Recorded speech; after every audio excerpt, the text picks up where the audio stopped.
हम स्वतंत्र हैं, गणतंत्र हैं।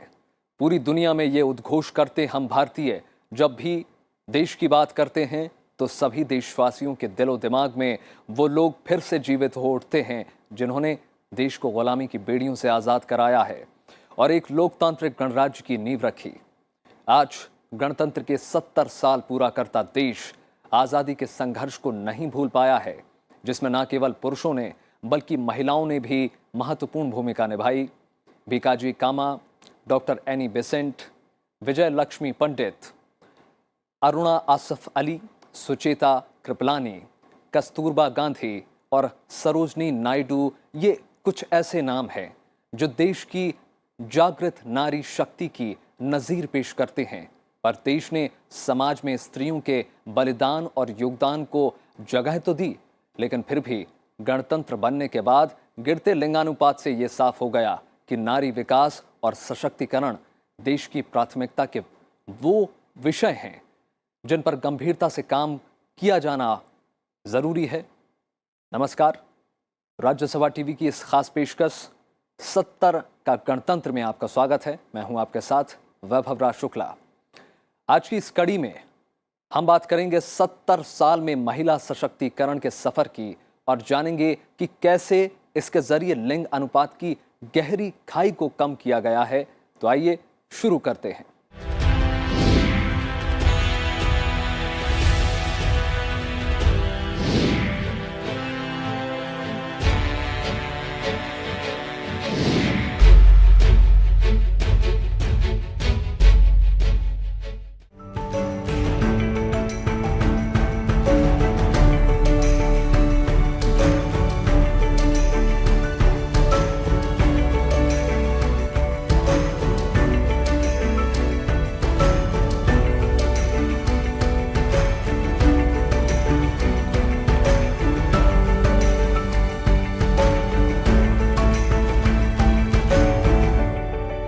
किसी समाज और शासन की सफलता इस बात से समझी जानी चाहिए कि वहां महिलाएं कितनी संरक्षित और पोषित हैं। देश के विकास में महिलाओं के विकास की अहमियत को समझते हुए भारत का संविधान महिलाओं को न सिर्फ समानता का अधिकार देता है, बल्कि राज्यों को महिलाओं के पक्ष में सकारात्मक प्रावधान करने को भी कहता है। 1950 में संविधान लागू होने के बाद भी व्यवहारिक और सामाजिक कारण इस मौलिक समानता की भावना को आहत करते रहे, जिसकी जड़ में कई आर्थिक और सामाजिक कारण रहे। पुरुष प्रधान समाज में स्त्रियों के अधिकार कम और कर्तव्य ज्यादा निर्धारित थे।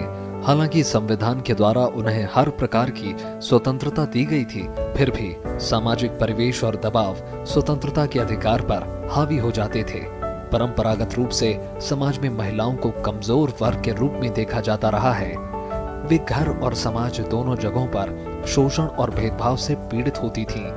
गरीबी और शिक्षा की कमी के कारण बहुत सी महिलाएं कम वेतन पर घरेलू कार्य करने, वेश्यावृत्ति करने या प्रवासी मजदूरों के रूप में कार्य करने के लिए मजबूर थीं। महिलाओं को न केवल असमान वेतन दिया जाता था, बल्कि उनके लिए कम कौशल की नौकरियां पेश की जाती थी। ये लिंग के आधार पर असमानता का एक प्रमुख रूप बन गया।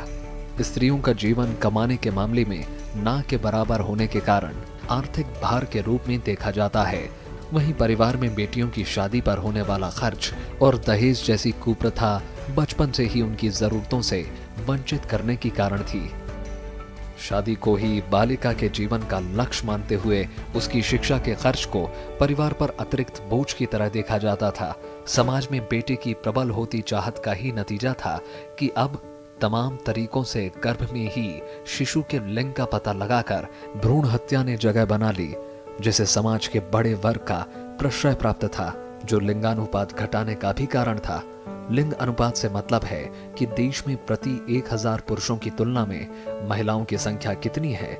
इसका सीधा मतलब है कि देश में पुरुष के मुकाबले महिलाओं की संख्या कितनी है। आइए एक नजर डालते हैं लिंगानुपात पर।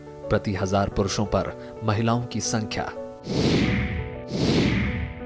1951 में 946, 1961 में 941, 1971 में 930, 1981 में 934, 1991 में 927, 2001 में 933 और 2011 में 940। परिवार और कार्यस्थल पर भी महिलाएं तमाम शोषण और अत्याचार सहने को मजबूर थीं, जिसके खिलाफ आवाज उठाने पर भी उन्हें ही अपराध बोध का शिकार होना पड़ता था। लड़की जो थी घर में आती थी तो लगता था कि क्या बोझ आ गया है। तो लड़की के प्रति जो प्यार होना चाहिए, भावना होनी चाहिए, फैमिली फीलिंग होनी चाहिए, वो बिल्कुल नहीं थी। हमारे समाज ने, हमारी सरकार ने शुरू में ये नहीं सोचा कि अगर हम विमेंस इकोनॉमिक डेवलपमेंट पे, विमेंस इक्वालिटी और एम्पावरमेंट पे जोर देंगे, इस पे हम नज़र बहुत ज़ोरों से रखेंगे, तो पूरी सोसाइटी के लिए कितना लाभ होगा। तो ये क्योंकि हमने इस पे ध्यान नहीं दिया, तो हम देखते गए कि child female infanticide, female foeticide, बच्चों को अगर लड़की होने वाली है तो गिरा देना, अगर लड़की पैदा हुई तो उसे ख़त्म कर देना, ये चीज़ें बहुत ही हमारे सोसाइटी में रैम्पेंट थी। इस वजह से हम देखते हैं कि आज भी जो जेंडर फीमेल मेल रेशियो है वो भी अभी तक पूरी तरह ठीक नहीं हुआ। संसद ने इस पूरी सामाजिक व्यवस्था और सोच को बदलने के लिए सख्त कानून बनाए, जिन्होंने महिलाओं को सशक्त बनाने के साथ समाज को संतुलित और सही दिशा में लाने का काम किया। उदाहरण के लिए शिक्षा के अधिकार का लागू किया जाना, दहेज और गर्भपात के कानून, विवाह और उत्तराधिकार के कानून, कार्यस्थल में उत्पीड़न और घरेलू हिंसा के खिलाफ कानून और सरकारी शिक्षा और नौकरियों में आरक्षण। ये कुछ ऐसी व्यवस्थाएं हैं जिनसे स्त्रियों को बेहतर जीवन जीने का हौसला मिला है, जिसने समाज में भी उनके अस्तित्व के प्रति विश्वास और जागरूकता लाने का काम किया है। साथ ही देश में लैंगिक असमानता की भावना और लैंगिक अनुपात को भी सकारात्मक रूप से प्रभावित किया गया है। अब बात करते हैं उन कानूनों की जिन्होंने स्त्री सशक्तिकरण में अहम भूमिका निभाई। दहेज जैसे सामाजिक अभिशाप से महिला को बचाने के लिए 1961 में दहेज निषेध अधिनियम बनाया गया। 1986 में इसे संशोधित कर समय के अनुसार तब्दील किया गया। कानून के अनुसार दहेज लेना और देना दंडनीय अपराध है। Medical termination of pregnancy act 1971। इस कानून के अनुसार कुछ विशेष परिस्थितियों में 12 से 20 सप्ताह तक ही गर्भपात कराने की व्यवस्था की गई है। इस कानून के अनुसार गर्भपात केवल विशेष परिस्थितियों में ही किया जा सकता है, जैसे जब महिला की जान को खतरा हो, महिला के शारीरिक और मानसिक स्वास्थ्य को खतरा हो, बलात्कार के कारण गर्भपात हुआ हो, पैदा होने वाले बच्चों का गर्भ में उचित विकास ना हुआ हो और इसके विकलांग होने का डर हो। कानून का उद्देश्य महिलाओं के स्वास्थ्य और सम्मान को कानूनी अधिकार देना है। समान पारिश्रमिक अधिनियम 1976 का लक्ष्य पुरुष और महिला कामगारों को समान पारिश्रमिक का भुगतान करना है, जिसमें मुख्य रूप से महिलाओं के विरुद्ध लिंग के आधार पर किसी भी प्रकार के भेदभाव को रोकना शामिल है। लिंग परीक्षण तकनीक एक्ट 1994। गर्भावस्था में लिंग परीक्षण को रोकने हेतु पूर्व निदान तकनीक अधिनियम 1994 अस्तित्व में आया, जिसका उद्देश्य मादा भ्रूण हत्या को रोकना था। इसका पालन न करने वालों को 10 से 15,000 रुपए का जुर्माना और 3 से 5 साल तक की सजा का प्रावधान भी किया गया है। इस कानून के तहत लिंग जांच करने वाले चिकित्सक को 3 से 5 साल तक की जेल और 10,000 से 50,000 रुपए तक का जुर्माने का प्रावधान है। साथ ही महिला या उस व्यक्ति को जो महिला पर दबाव डाल रहा है, उसको 3 से 5 साल तक की जेल और 50,000 से 1 लाख रुपयों तक का जुर्माना हो सकता है। महिला हिंदू उत्तराधिकार संशोधन अधिनियम 2005। हिंदू उत्तराधिकार अधिनियम 1956 में साल 2005 में संशोधन कर बेटियों को पिता के पैतृक संपत्ति में समान हिस्सा पाने का कानूनी अधिकार दिया गया। इस कानून के जरिए स्त्रियों को उनके पिता की संपत्ति में समान अधिकार देने का प्रावधान किया गया। इसका उद्देश्य अविवाहित बेटी या शादी के बाद भी किसी कारण से वित्तीय निर्भरता से जूझ रही स्त्रियों को सहारा देना था। बाल विवाह रोकथाम एक्ट 2006 अधिनियम का उद्देश्य बाल विवाह पर पूरी तरह प्रतिबंध लगाना है। बाल विवाह निरोधक अधिनियम 1929 के कानून की जगह बाल विवाह अधिनियम 2006 को अधिनियमित किया गया। यह अधिनियम बाल विवाह पर रोक लगाने, पीड़ितों को राहत देने और इस तरह के विवाह को बढ़ावा देने या इससे बढ़ावा देने वालों के लिए सजा बढ़ाने का प्रावधान करता है। बाल यौन अपराध संरक्षण अधिनियम 2012 ये अधिनियम यौन शोषण, यौन उत्पीड़न और पोर्नोग्राफी जैसे अपराधों से बच्चों, खासकर बच्चियों को संरक्षण का प्रयास करता है। वहीं इस अधिनियम में साल 2019 में संशोधन करके गंभीर पेनिट्रेटिव यौन हमले के मामलों में आरोपी को 20 साल की सजा से लेकर मृत्यु दंड तक का प्रावधान किया गया है। कार्यस्थल पर महिलाओं का यौन शोषण एक्ट 2013 कार्यस्थल पर महिलाओं के साथ यौन भावना से किया गया अवांछित व्यवहार यौन शोषण की श्रेणी में आता है। ऐसी स्थिति से निपटने के लिए संसद द्वारा यह कानून बनाया गया, जिसने महिलाओं को कार्यस्थल पर स्वच्छंदता से काम करने का अवसर दिया। आधुनिक युग की महिलाओं की जरूरत को समझते हुए प्रधानमंत्री नरेंद्र मोदी के नेतृत्व में बीजेपी सरकार ने कई अहम कानून में बदलाव किए हैं। आज एक महिला बहुआयामी किरदार निभा रही है, खासकर कामकाजी महिलाएं, जिनकी आवश्यकताओं को समझते हुए प्रसूति प्रसुविधा संशोधन विधेयक 2016 अस्तित्व में आया। कामकाजी महिलाओं के लिए प्रसूति प्रसुविधा कानून 1961 को और अधिक लाभप्रद बनाते हुए संसद ने इसे संशोधन कर मातृत्व लाभ अधिनियम कर दिया। इसके तहत यदि कोई महिला सरकारी, औद्योगिक संस्थान या निजी संस्थान जहां 9 से ज्यादा कर्मचारी हैं, वहां वो अगर कार्यरत है तो उसे मैटरनिटी बेनिफिट मिलेगा। मां बनने वाली कर्मचारियों को अब 26 सप्ताह का अवकाश दिए जाने का प्रावधान है। वहीं इस दशक के सबसे अहम कानून के तौर पर देखा जाता है 3 तलाक कानून। इस कानून को मुस्लिम समुदाय की महिलाओं के लिए एक ऐतिहासिक फैसले की तरह देखा जा रहा है। सदियों से चली आ रही 3 तलाक की कुप्रथा का अंत करने वाला यह कानून 30 जुलाई 2019 को राज्यसभा से पारित हुआ। लोकसभा से इस बिल को पहले ही मंजूरी मिल गई थी। यह महिला सशक्तिकरण की दिशा में उठाया गया एक अभूतपूर्व कदम है, जिसने एक समुदाय विशेष की महिलाओं के साथ सालों से चली आ रही लैंगिक असमानता की परिपाटी को खत्म कर दिया। मेजॉरिटी ऑफ विमेन बाहर जा रही हैं, काम कर रही हैं, तो उनके लिए कुछ एक अलग कानून होना चाहिए, जहाँ पे वहाँ पे अगर जो समस्याएं हैं जो वर्किंग विमेन जो फेस करती हैं, तो उसके लिए कानून होना चाहिए। और जब तक कि वो कानून नहीं आता तब तक के लिए सुप्रीम कोर्ट ने गाइडलाइंस बनाई थी। उसके बाद कानून आया 2013 का, और उसमें यह है कि एक जो ढांचा उस कानून का है वो इस तरह से है कि अगर किसी महिला को समस्या आती है अपने वर्क प्लेस पे, तो वहाँ पे एक स्पेशल कमेटी कॉन्स्टिट्यूट करने के लिए बोला गया है, जिसकी मेंबर ज़रूरी है कि उनके मेंबर के अंदर एक विमेन मेंबर ज़रूर हो।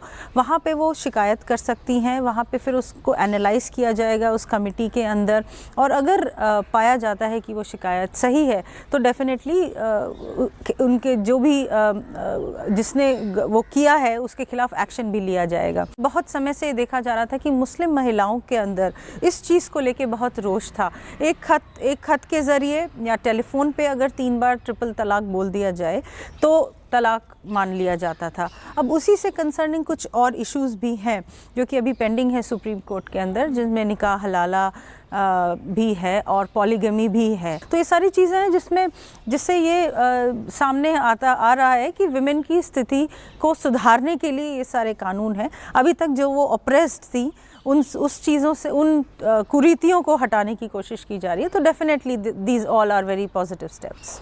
भारत की आधी आबादी महिलाओं की है और विश्व बैंक की एक रिपोर्ट के अनुसार अगर महिला श्रम में योगदान दें तो भारत की विकास दर दहाई की संख्या में होगी। वैश्विक स्तर पर भी माना गया है कि समाज की प्रगति को गतिशील बनाना है तो महिलाओं का सशक्त होना बेहद जरूरी है। समय समय पर महिला सशक्तिकरण और लिंग अनुपात को कम करने के लिए कई प्रभावी कदम उठाए गए हैं। कानून से इतर बहुउद्देशीय योजनाओं के जरिए भी महिलाओं को सशक्त और सबल बनाने के प्रयास लंबे समय से चल रहे हैं। महिला सशक्तिकरण के लिए आर्थिक स्वतंत्रता एक मजबूत जमीन तैयार करती है। इस बात को ध्यान में रखते हुए शुरू से ही सरकारों ने कई योजनाओं के जरिए महिलाओं को आर्थिक रूप से सबल बनाने का काम किया। इन्हीं में से एक है महिलाओं के लिए प्रशिक्षण और रोजगार कार्यक्रम यानी STEP। साल 1986 में एक केंद्रीय योजना के रूप में शुरू हुई इस योजना का मुख्य उद्देश्य महिलाओं का कौशल विकास करना था, जिससे वे स्वरोजगार या उद्यमी बनने का हुनर हासिल कर सकें। इस योजना का मुख्य लक्ष्य 16 साल या उससे अधिक की लड़कियों या महिलाओं का कौशल विकास करना है। इसे एक कारगर पहल के रूप में देखा जाता है। वहीं साल 1993 में महिलाओं के सामाजिक आर्थिक सशक्तिकरण और बल देने के लिए महिला एवं बाल विकास मंत्रालय के अधीन राष्ट्रीय स्तर का एक स्वायत्त शासी संगठन यानी राष्ट्रीय महिला कोष का गठन हुआ, जो एक शीर्ष माइक्रो फाइनेंस संगठन है, जिसे गरीब वर्ग की जरूरतमंद महिलाओं को ऋण देने के उद्देश्य से शुरू किया गया था। महिलाओं को सशक्त बनाने में शिक्षा एक बड़ा किरदार निभाती है। शिक्षा आर्थिक स्वावलंबन की दिशा में भी अहम कदम है। साक्षरता के प्रति व्यापक जागरूकता लाने के लिए सरकार की ओर से सर्व शिक्षा अभियान जैसी मुहिम पहले से ही चलाई जा रही थी। वहीं साल 2004 में महिला साक्षरता के महत्व को समझते हुए कस्तूरबा गांधी बालिका विद्यालय योजना की शुरुआत की गई, जिसका लक्ष्य खासकर गांव और पिछड़े क्षेत्रों को बनाया गया, जहां ग्रामीण महिला साक्षरता की दर राष्ट्रीय स्तर से कम पाई गई। इस योजना का मुख्य लक्ष्य 75% अनुसूचित जाति, जनजाति, अत्यंत पिछड़ा वर्ग और 25% ऐसे परिवार जो गरीबी रेखा के नीचे हैं, उनकी बच्चियों का दाखिला करना है। ये योजना मुख्य रूप से ऐसी बालिकाओं पर ध्यान केंद्रित करती है जिनकी उम्र 10 साल है या जो विद्यालय प्रणाली से बाहर हैं। साक्षरता के अलावा महिला सशक्तिकरण की दिशा में सबसे बड़ी कमजोर कड़ी थी मातृ और शिशु दर का बढ़ता आंकड़ा, जिस पर काम करने की खास जरूरत महसूस की गई। इसी को ध्यान में रखते हुए साल 2005 में जननी सुरक्षा योजना की शुरुआत हुई। इस योजना का उद्देश्य गरीब गर्भवती महिलाओं को प्रसव की संस्थागत सुविधा प्रदान करना है। इससे गर्भावस्था के दौरान स्वास्थ्य जांच और प्रसव के दौरान देखभाल और निगरानी करने में सहायता मिलती है। भारत में बहुसंख्यक महिलाओं पर कुपोषण का प्रतिकूल प्रभाव पड़ता है। एक कमजोर माँ कम वजन वाले बच्चे को जन्म देने की आशंका ज्यादा रहती है। ऐसे में जब अल्प पोषण गर्भाशय में शुरू होता है तो ये पूरे जीवन चक्र में फैलता है और ये कुपोषण अगली पीढ़ी पर भी प्रतिकूल प्रभाव डालता है। इसी कड़ी में साल 2010 में मातृत्व सहयोग योजना की शुरुआत की गई, जिसके अंतर्गत गर्भवती और स्तनपान वाली महिलाओं को कुछ शर्तों के साथ मातृत्व लाभ पहुंचाए जाते हैं, जिनका उद्देश्य उनके स्वास्थ्य और पोषण की स्थिति में सुधार लाना है। इसके लिए उन्हें नकद प्रोत्साहन राशि दी जाती है। इस योजना की शुरुआत अक्टूबर 2010 में प्रायोगिक आधार पर की गई थी। इसी उद्देश्य में नया आयाम जुड़ा साल 2014 में, जब प्रधानमंत्री नरेंद्र मोदी के नेतृत्व में केंद्र सरकार ने 1 जनवरी 2017 को प्रधानमंत्री मातृ वंदना योजना यानी PMMVY को राष्ट्रव्यापी स्तर पर लागू किया। इस योजना के तहत महिलाओं को आर्थिक रूप से मजबूत करना होता है ताकि वो खुद के साथ साथ अपने नवजात की भी देखभाल कर सकें। इसके अनुसार लाभार्थियों को 2 किश्तों में 6,000 रुपए बैंक और डाकघर खातों के जरिए दिए जाते हैं। पहली किश्त गर्भावस्था के 7 से 9 महीनों के दौरान दी जाती है और दूसरी किश्त की रकम कुछ शर्तें पूरी करने के बाद प्रसूति के 6 महीने बाद दी जाती है। वहीं 1 अप्रैल 2011 को शुरू हुई सबला योजना किशोरियों के कल्याण के उद्देश्य के साथ अस्तित्व में आई। पायलट योजना के तौर पर सबला को 200 जिलों की 1 करोड़ से अधिक किशोरियों के साथ शुरू किया गया। इस कार्यक्रम के तहत लाभार्थियों को 11 से 15 और 15 से 18 साल के 2 समूहों में विभाजित किया गया है। पहला पोषण, जिसमें 11 से 15 साल तक की लड़कियों को पका हुआ खाना दिया जाता है, जबकि दूसरा गैर पोषण के समय में 15 से 18 साल तक की लड़कियों को आयरन और फॉलिक एसिड प्रतिपूरक दवाएं दी जाती हैं। बेटियां भी देश का भविष्य हैं। समाज में इसी नजरिए को और पुख्ता करने के लिए सबसे ज्यादा काम पिछले कुछ सालों में किया गया।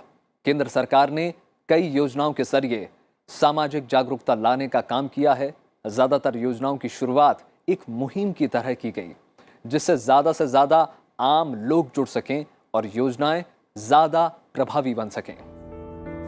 2014 में सत्ता में आने के बाद प्रधानमंत्री नरेंद्र मोदी ने कन्या शिशु के प्रति समाज के नजरिए में बदलाव लाने के लिए सभी से आह्वान किया। प्रधानमंत्री नरेंद्र मोदी ने अपने मन की बात कार्यक्रम में हरियाणा के बीबीपुर के एक सरपंच की खुलकर तारीफ की थी, जिसने सेल्फी विद डॉटर पहल की शुरुआत की, जिसके बाद प्रधानमंत्री ने लोगों से बेटियों के साथ अपनी सेल्फी भेजने का अनुरोध भी किया था और जल्द ही ये विश्व भर में हिट हो गया।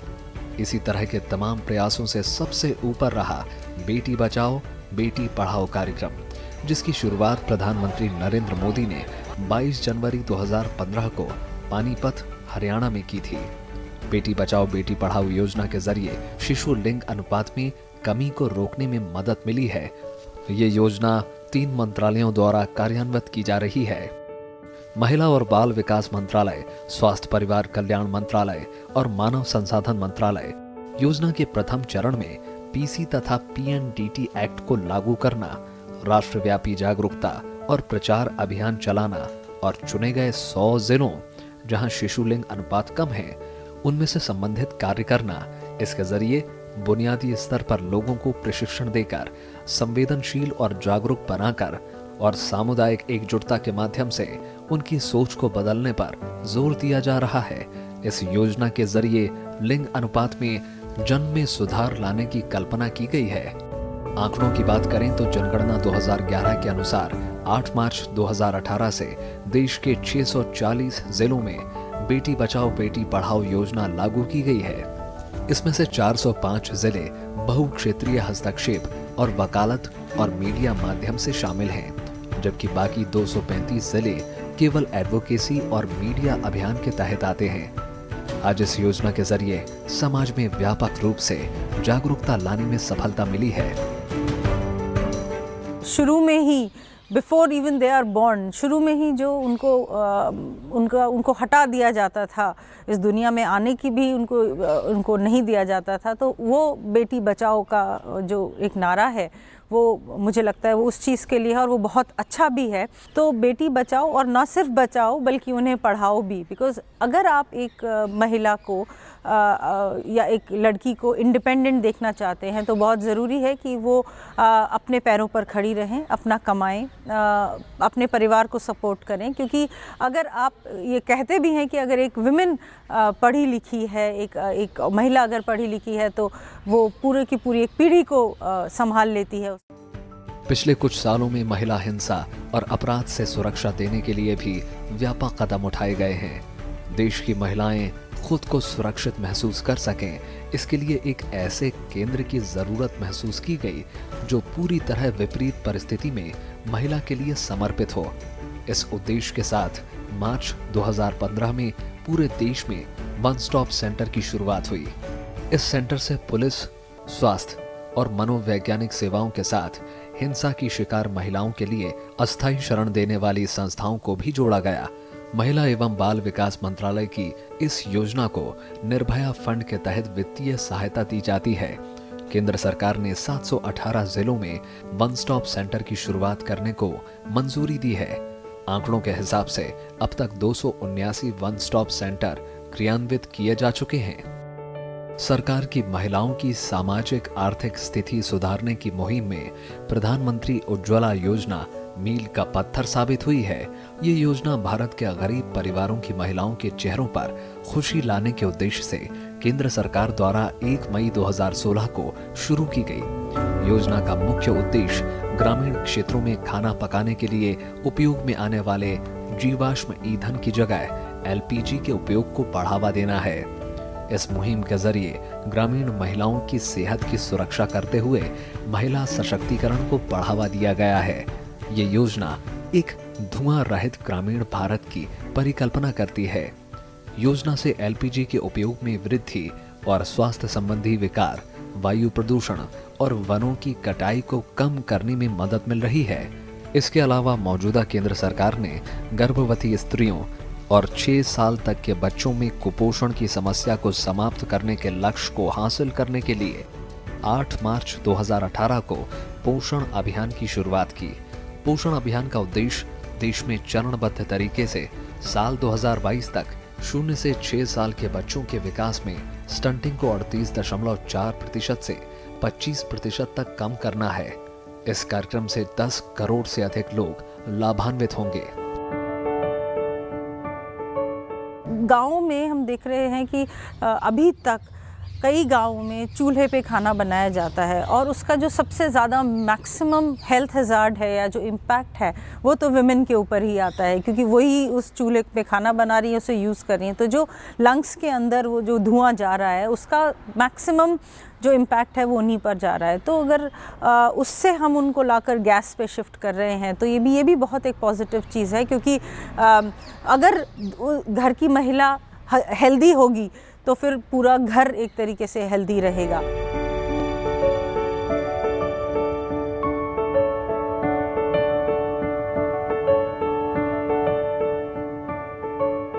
व्यावसायिक प्रशिक्षण, वित्तीय स्वावलंबन, साक्षरता और सामाजिक सुरक्षा के माध्यम से महिलाओं को सशक्त बनाने से न केवल लैंगिक अंतर को पाटने में मदद मिली है, बल्कि आने वाली पीढ़ियों के लिए एक नई जमीन तैयार हुई है। आज शहरी क्षेत्रों के साथ